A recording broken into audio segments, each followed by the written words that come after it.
не ви се вярва, че дори под микроскоп да се взираш трябва. Те малки до безкрайно са, чак би се усъмнил, но ако срещнеш ги, не ги издавай. Но ако срещнеш ги, не ги издавай ти. Но ако срещнеш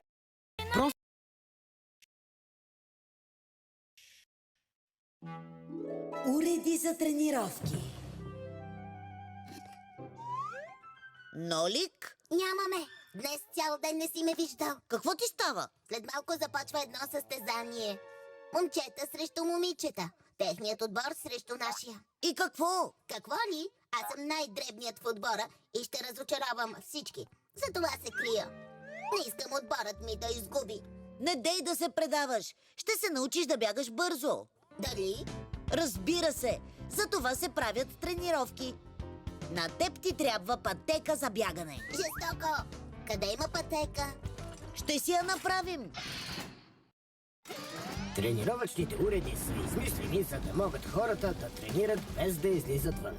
Например, на пътеката можеш да вървиш или тичаш много дълго време, докато си на едно място.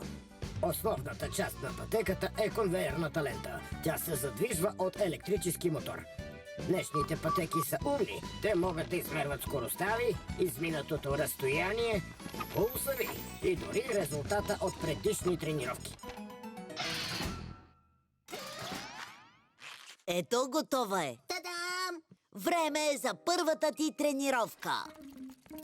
Как ще започна да бягам бързо, като я въртиш толкова бавно?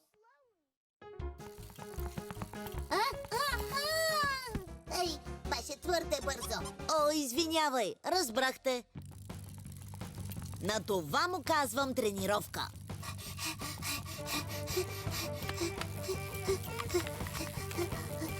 Том Томас, как мислиш? Дали не ми стига?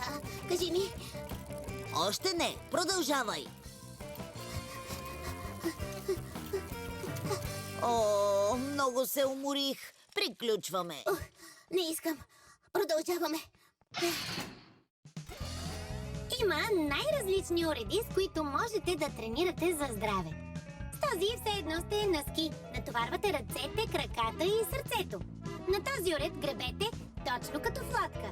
Ако обичате колелото, това колело ви дава страхотна тренировка, колкото и да е лошо времето навън. Има и много уреди с тежести. С тяхна помощ може да изградите силни мускули и да оформите цялото си тяло. Обаче можете да тренирате страхотно и без тези машини. Има много по-прости уреди, за които ще се намери място във всеки дом. Като обикновен лост за набиране, или шведска стена, или въже за катерене, въже за скачане, гирички, обръч или топка. Най-важното е просто да тренирате. Ха-ха-ха! Момичета, пазете се! Колко ме оплаши! Ще им покажем кой ще победи, нали, Сръчка? Ще дам всичко от себе си! Сръчка бързо ще победи Нолик. Трябва да се стегнем! Време е за голямото надбягване. Спринтьори готови? Да! Готови? Заемете места. Старт! Хайде! Хайде! Велиника, давай! Давай! Давай, огън! Давай! Давай! Огън! Давай, Симка! Огън, давай! Давай! Давай! Браво! Бързо! Бързо! Можеш, Симка! Давай!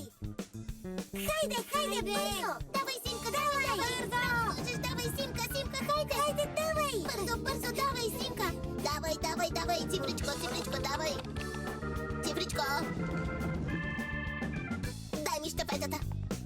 Как можа да паднеш от Симка? Просто скоростта й беше по-висока. Ох, момичетата ще ни бият. Нолик никога няма да бие Сръчка.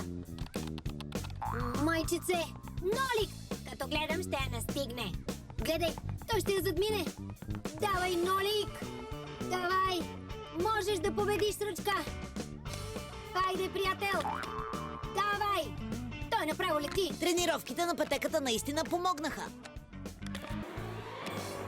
Къде падна Сръчка? Нолик! Нолик, къде отиваш? Финалът е натам. Помощ!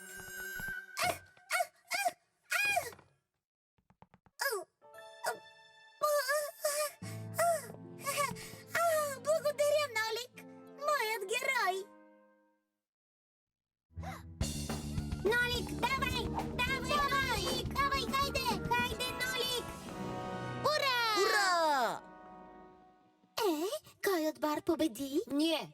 Равенство е! Том Томас просто не е честно. Равенство е! Но е много благородно. Добре, но на следващото надбягване Нолик ще ви разбие. Време е всички да се качите на почетната стълбица. О, не! Първите места вече са заети. За теб ще има място. Обработка Студио Профилс. Режисьор на дублажа Десислава Знаменова. Тон режисьор Николай Марков. Ролите озвучиха артистите Диляна Спасова, Мина Костова, Светослава Симеонова, Живко Джуранов. Преводач Герегана Байхчи.